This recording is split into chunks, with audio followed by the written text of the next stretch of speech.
స్వామి పట్నాయక్ ఆర్వీఎస్పి. నీకు ఇంకా డౌట్లు ఉంటే నాకు కాల్ చేయి, లేదు అంటే మన ఇద్దరం కలిసి జూమ్ కాల్ పెట్టి లైవ్ పెడదాం. నువ్వు చెప్పేది డిబేట్ లాగా, నువ్వు చెప్పేది నువ్వు చెప్పు, నేను చర్చ వేరు. ఈ యొక్క ఇది అరుచుకోవాల్సిన అవసరం లేదు. నీకు నచ్చింది నువ్వు చెప్పు, దానికి కౌంటర్ ఆన్సర్ నేను చెప్తా. నువ్వు చెప్పింది కరెక్టా నేను చెప్పింది కరెక్టా అని ప్రజలు నిర్ణయిస్తారు, దాన్ని చర్చ అంటారు. లేదు నేను చెప్పిందే, దాని కాకుండా ఆర్గ్యుమెంట్ ఎప్పుడవుతుంది? నేను చెప్పిందే కరెక్ట్ అని నువ్వు ఒప్పుకో అన్నప్పుడు ఆర్గ్యుమెంట్ అవుతుంది. అట్లా కాకుండా నువ్వు చెప్పాలని నువ్వు చెప్పు, నేను చెప్పేది నేను చెప్తా, ప్రజలు నిర్ణయిస్తారు ఎవరు చెప్పింది కరెక్ట్ అనేది. దాన్ని చర్చ అంటారు. చర్చించడం రాదు, ఆర్గ్యుమెంట్ చేస్తారు. ఆర్గ్యుమెంట్ ఎందుకు చేస్తారు? నేను చెప్పింది నువ్వు వినాలే, నేను చెప్పిందే కరెక్టు అంటే అప్పుడు ఆర్గ్యుమెంట్ వస్తుంది. అర్థమైందా? మహేందర్ గుండెల్లి, నమస్తే బ్రదర్. నమస్తే to all my brothers, sisters, friends, everyone. Okay,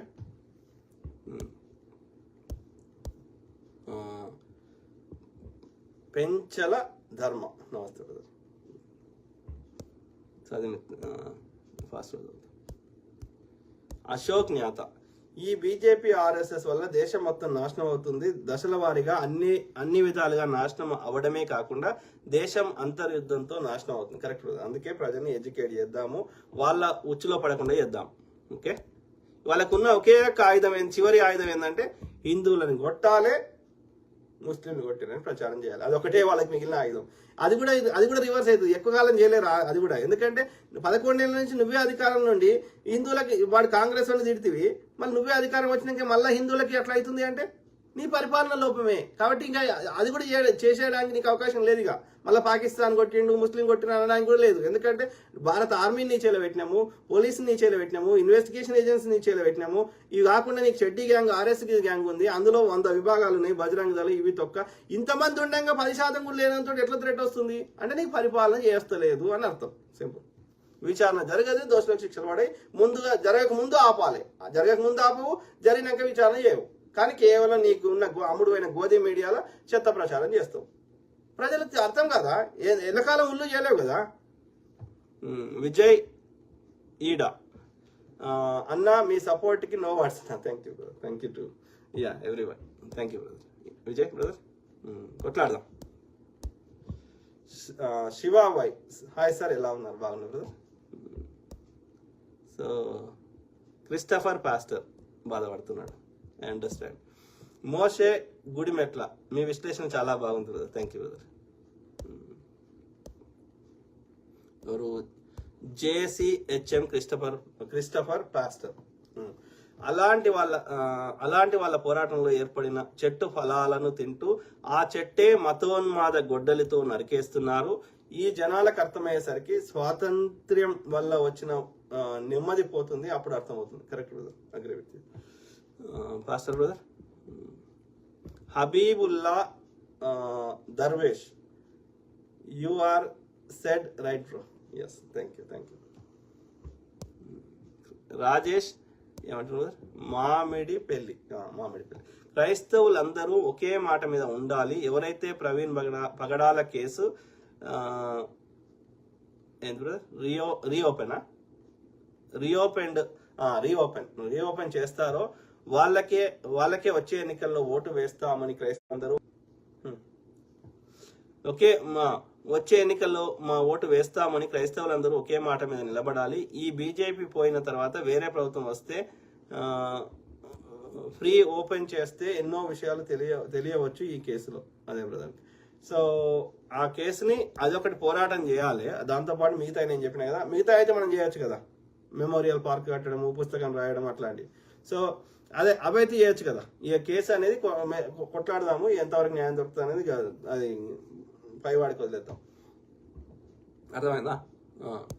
so అయితే అదే ఎవరికి ఓటేసినా మొత్తం ఎవరు? రవీందర్ చెట్టిపల్లి, నువ్వు మనిషివి కాదు, నువ్వే పెద్ద కుక్కవు, నీకు ఏంది చెప్పేది బుల్ల కొడక. నీ సంస్కృతి బ్రదర్. రవీందర్ చెట్టిపల్లి, అది మా హిందుత్వం కాదు. ఓకే, దయచేసి మిత్రులారా, ఎవరైనా అన్య మతస్థులు ఎవరైనా సరే నేను చెప్తున్నా, ఇది మా హిందుత్వం కాదు.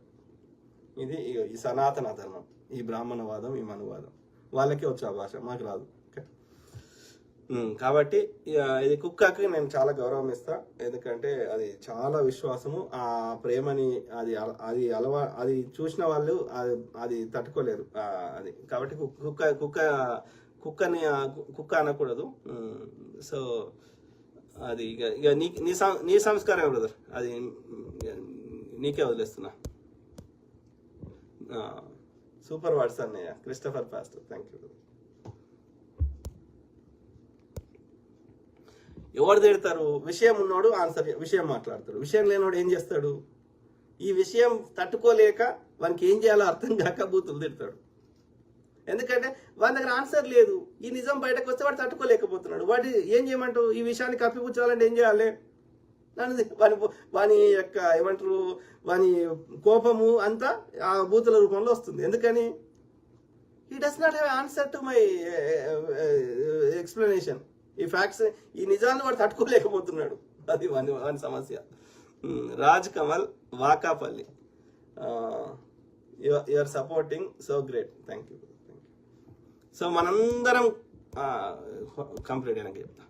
పుట్టల దినేష్, ఈ మతోన్మాదులు ప్రశ్నిస్తే దాడులు చేస్తారు, చంపేస్తారు. ఎందుకంటే జ్ఞానం లేని వాడి చేసే పని. రెండు రకాలుగా ఈ మిగతా మూడు వర్ణాల వారిని కంట్రోల్లో పెట్టుకుంటారు ఈ బ్రాహ్మణుడు. ఓకే, అప్పుడే వాని ఆధిపత్యం కొనసాగాలంటే ఈ రెండిటికి దూరం చేస్తారు. మిగతా వైశ్య, క్షత్రియ అండ్ ఈ శూద్రులకి. ఓకే, రెడ్డి, కమ్మ, కాపు, వెలమ వీళ్ళు అగ్రకులాలని ఎవరైనా అనుకుంటే అది పొరపాటు.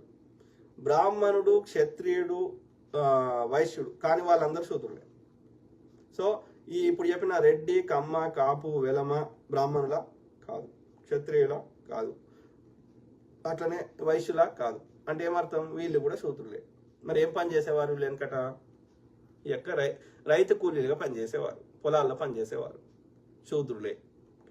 తర్వాత ఈ భూములన్నీ మన అందరి భూములు వాళ్ళు భూస్వామిగా మారిన తర్వాత, అందరి భూములు గుంజుకున్న తర్వాత వాళ్ళు భూస్వాములు అయిపోయారు. భూముల రేట్లు పెరిగినాక, వెనకట నా చిన్నప్పుడు భూమిని ఎవ్వడు పట్టించుకోలే, అదంతా కనిపించేదంతా మా భూమి అన్నారు. అన్ని బంజరు భూములు ఉండే కాబట్టి భూములకు వాల్యూ లేకుండే. ఓకే, గుట్టలు ఊర్లు రాసిచ్చారు కాబట్టి భూములకు వాల్యూ లేదు. ఎప్పుడైతే భూముల రేట్లు పెరిగినాయో అప్పుడు వీళ్ళు భూస్వాములు అయిపోయి మేము అగ్రకులమని రాసుకున్నారు రాజ్యాంగంలో. కానీ వీడు బ్రాహ్మణుడు పెట్టిన, మనువాదుడు పెట్టిన వర్ణ వ్యవస్థలో ఇప్పుడు చెప్పిన 4 కులాలు కూడా శూద్రులే. సింపుల్. సో అయితే రెండింటికి దూరం చేస్తారని చెప్పిన. ఏ వీటికి? ఇప్పుడు ఈ రెండు వీళ్ళ దగ్గర వచ్చినాయి అనుకో, ఇక బ్రాహ్మణుడికి వీళ్ళకి ఏం తేడా లేదు మిగతా 3 వర్ణాల వారికి.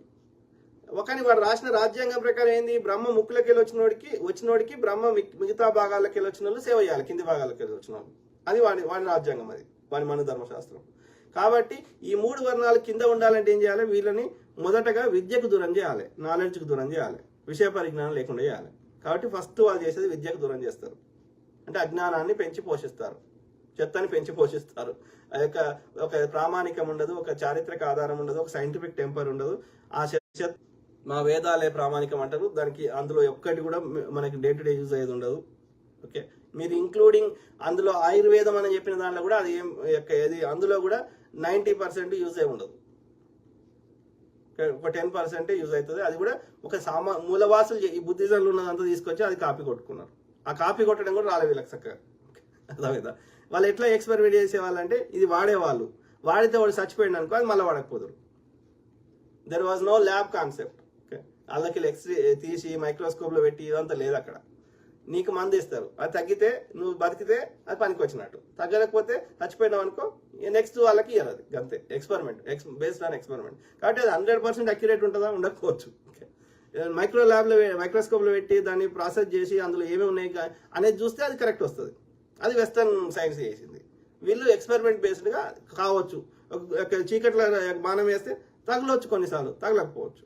అట్లా. సో ఏది విద్యకు దూరం చేస్తారు ఫస్ట్ది. ఓకే, సమానత్వం రావద్దు అంటే నాలెడ్జ్కి దూరం చేస్తారు. రెండోది సంపదకు దూరం చేస్తారు. మన దగ్గర పైసలు లేకుండా చేస్తారు, మన దగ్గర జ్ఞానం లేకుండా చేస్తారు. ఈ రెండింటికి దూరం చేస్తారు వీళ్ళు. అదే మనం గ్రహించాలి. ఓకే.